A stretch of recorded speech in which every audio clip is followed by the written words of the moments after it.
In February 2026, a hedge fund legend expected a stock market rally before a downturn. Specifically, Mark Spitznagel said he expects an 80% crash in US equities, but believes it would be preceded by a massive euphoric historic blow-off rally. Well, since the Iran ceasefire was announced at the end of March, we got that exact massive euphoric historic blow-off rally Spitznagel foretold. Driven by AI, the semiconductor index shot up more than 105% in just over 2 months. And now in July, here we are, down some 20% from the peak, entering what Wall Street calls a technical bear market. While the hedge funds may be coming out flashing bear market signs, I bet you the majority of them are most likely not panicking at all.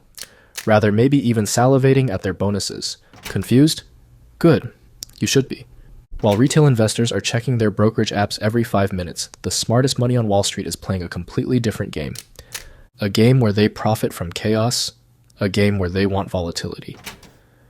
In March 2020, when the pandemic struck, the S&P 500 plunged 34% in just 23 trading days, the fastest bear market in history. But behind closed doors, in a quiet office filled with rows of monitors, a small group of elite hedge funds weren't panicking. One of them, Universa Investments, posted a mind-bending return of 4,144% in a single quarter. Their flagship fund is called the Black Swan Protection Protocol. How did they achieve this? We always see headlines about Michael Burry having a big short position, or ex-OpenAI researcher turned AI hedge fund manager Leopold betting billions on AI chip stocks crashing. But what really is going on behind the scenes? Were there specific signs they saw? These were some of the burning questions I had after seeing the recent market sell-off. So, I looked into how exactly the world's top hedge funds prepare for a market crash, the exotic instruments they use, the psychological warfare they wage against themselves, and the one massive mistake retail might be making right now that almost guarantees they'll lose money when the next crash hits. First, the insurance that costs a fortune. Let's start with the most basic way hedge funds protect themselves. Put options. Think of a put option like an insurance policy on your car. You pay a premium every month hoping you never need to use it. But if you get into an accident, that insurance pays out big time. Hedge funds buy something called deep out of the money, put options on major indexes like the S&P 500. These are options that only become valuable if the market plummets. We're talking crashes of 15%, 20%, even 40%. The good thing is when markets are calm, these options are cheap, really cheap, because nobody thinks the market is going to crash. So hedge funds buy them in bulk. Small cost today, massive payoff tomorrow if the sky falls. But there's a catch. When markets are not crashing, which is most of the time, these options slowly lose value. It's called theta decay. Every single day, a little bit of that premium evaporates into thin air. Think about that. Hedge funds are literally burning cash every day the market goes up. This is what Spitznagel, the Black Swan Protocol guy, calls the bleed. If you constantly buy put options waiting for a crash, you are slowly bleeding out money every single month while the market goes up. Over a 10-year bull market, that bleed can destroy your returns. Since 2007, Black Swan Protocol guy has reported average annual returns on capital exceeding 100%. But the most important side note many mainstream media don't report is that most of that 100% annualized return comes from a few massive paydays during crashes. Between crashes, they're bleeding, just like everyone else. So why do they do it? Because when the crash does come, the payoff is so enormous that it more than makes up for years of losses. This is what Wall Street calls tail risk hedging, protecting against the extreme, unlikely events that most people ignore. The thing most retail investors don't understand is that institutions don't just accept this cost, they budget for it. They know they're going to lose money on their hedges in good times. That's the price of survival in bad times. That's the core of their strategy, and it's profitable in the long run, even beating the S&P 500. Any retail investor can replicate that. The only difference is if you have the same level of patience to sit through the months and years of bleed, waiting for your payday. So that was put options. Next we have the Volatility Index.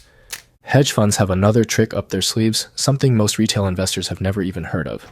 It's called the Volatility Index, or better known as the VIX. The VIX, or the Fear Index, measures how much volatility the market expects in the next 30 days. When the VIX is low, everyone's calm. When it spikes, panic is setting in. Hedge funds use something called VIX futures to bet on volatility itself. Here's how it works. When markets are calm, VIX futures are usually in something called contango, meaning future months are more expensive than the current month. Hedge funds can sell these expensive future contracts, collect the premium, and profit as the contracts decay over time. And this volatility index ties into the options we discussed earlier to create more complex, exotic structured products. That's the name Wall Street gives these customized, bespoke products. While retail traders are looking at 2D charts, institutional hedge funds are trading in 3 dimensions. They don't just look at the price of an option, they look at the volatility surface, a 3D map that tracks strike price, time to expiration, and how volatility is expected to behave. Hedge funds use complex mathematical models like the Saber and Heston models to find tiny microscopic mispricings in how the market expects volatility to behave in the future. Volatility is a component of how you value a call or put option. When the market is very volatile, options are more expensive. When the market is calm, options are cheaper. So in a highly simplified example, when the Iran war ceasefire was first announced and the market gapped higher, put options expiring in a month's time may have been priced slightly more expensive, while longer duration, put options are priced cheaper. Perhaps the market thought the ceasefire would not hold in the near term, hence more volatility, but all will get sorted out in the long term, hence less volatility. But in reality, the side effects of the Iran conflict, like surging oil prices and inflation, take some time to show up. So in fact, longer-term volatility should be higher. When a hedge fund correctly identifies this mispricing, they don't just buy simple put options, they use exotic instruments. They trade variance swaps. This is a contract that pays out based on the square of volatility. It's a bet on the market volatility of a future point in time. If the market panics and volatility explodes, the value of a variance swap doesn't just go up a little bit, it profits exponentially. Then there is also the dispersion trade. This is where a hedge fund bets that the overall stock market index will stay relatively calm, but the individual stocks inside it will swing wildly. They are trading the correlation between stocks and the index. Hedge funds have been ramping up these strategies, consistently making money for over a year now. Take another highly simplified example. Say you have 2 stocks, Nvidia and Micron. Both are in the semiconductor AI trade. The price movements of both are somewhat correlated. But at some point it turns out that Micron stock has massively outrun Nvidia relative to historic averages. This is the dispersion. So hedge funds would short sell Micron stock and buy Nvidia stock as a pair trade. Effectively, they are playing the performance gap, betting that the gap will narrow, that Nvidia's stock performance either catches up to Micron's, or in a market crash, Micron stock would crash more than Nvidia's. In my research, these are some of the most common instruments hedge funds use to protect against market crashes, but there are likely much more. Hedge funds spend all this money on crash protection, they profit from volatility, and they're constantly warning about crashes. The next logical question is, are hedge funds rooting for a crash? Well, the truth is, most hedge funds are net long the market. They own stocks, they want stocks to go up. These options and futures and exotic structured products they buy. It's not because they want the crash, it's because they know it could happen, and they want to survive it.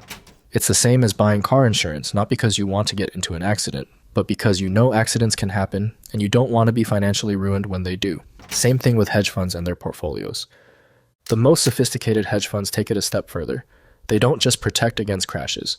They use market crashes as buying opportunities. Take Black Swan Protocol, for example. When the market crashes, they're collecting huge insurance payouts. While everyone else is panic selling at the bottom, they've got cash to buy up assets at a discount. One more thing we need to understand is, in a bull market, some clients allocate more money into Black Swan Protocol for crash protection, specifically so they can be more aggressive in buying into the bull market. Because they know if things go south, these bearish protection positions will bail them out. Hedge funds call this crisis alpha, profits generated during market turmoil that you can't get in normal times. On the other hand, retail investors look at risk and crash protection a different way, and this is the one thing retail investors always get wrong. Most retail investors think about risk as, how much money can I afford to lose? They check their portfolios daily. They panic when things go down. They make emotional decisions. Hedge funds think about risk as, what's the worst that could happen, and how do I survive it? They check their portfolios daily too, but they don't panic when things go down. They have plans for when things go down. And here's the most important thing. They accept that protection costs money. Most retail investors want crash protection that's free. They buy up stocks with almost all the capital they have when the market is bullish with zero protection. And when the market flips, retail investors sell their stocks and buy put options when they're being priced more expensively. Retail sees buying crash protection as get-rich-quick trades when a crash comes instead of systematic portfolio protection. That's not how it works. The average retail investor drastically underperforms the market, not because they pick bad stocks, but because of their own behavior. So what can you do? Number 1, accept that crash protection costs money. If you want to protect your portfolio, you're going to have to pay for it. Number 2, think long-term. Hedge funds don't panic about daily moves because they're playing a multi-year game. You should too. Number 3, use crashes as buying opportunities. Not into more put options, you should already have these protection before the crash starts, but into solid companies and compounding assets for the long term. And number 4, consider some of these hedges Wall Street uses. Maybe not the exotic stuff like volatility swaps, but you don't need $1 billion to buy a put option as protection for your portfolio. The truth about hedge funds during market crashes is that they're not magical. They lose money just like everyone else, but they have one thing most retail investors don't: discipline. Hedge funds accept that they'll lose money on their hedges in good times. They accept that crashes are inevitable and plan for them. And when the crash comes like right now, hedge funds are ready for it, while retail accounts are being liquidated. Crashes are not the end of the world. They're actually opportunities in disguise if you're prepared for them. Smart money knows this, and now you know it too. So here's my challenge to you. Stop checking your portfolio every 5 minutes. Stop panicking when the market dips. Start thinking like a hedge fund, not because you want to be a billionaire, but because you want to survive the next crash. I learned a lot myself while researching for this video, and I hope you did too. If it helped you, please consider liking this video and sharing it with someone you think would help too. Thanks for watching. I'll see you in the next one.